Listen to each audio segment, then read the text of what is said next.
Salad na pangmalakasan. Eric, gagawain na natin. Yung akala mo sa restaurant mo lang matitikman, may pwede mong gawin. Meron tayo dito, Pinoy na Pinoy. Hugasan muna natin gagamitin natin. At hiniwa na nga natin ng maliliit. Labanos, kamatis, karot, ampalaya.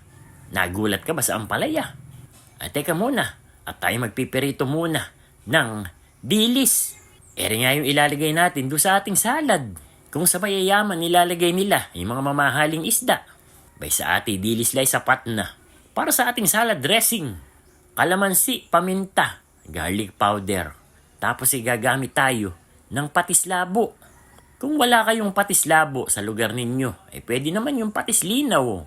O yung regular na patis na ginagamit natin. Haluin lang ng haluin. Tikman mo rin kung ayos sa ilasa. Kumuha ka na ng pinggan at tayo kakain na. Lalagyan lang natin yan ng sesame seed sa ibabaw. Kung wala ka namang ganyan, huwag mo nang lagyan.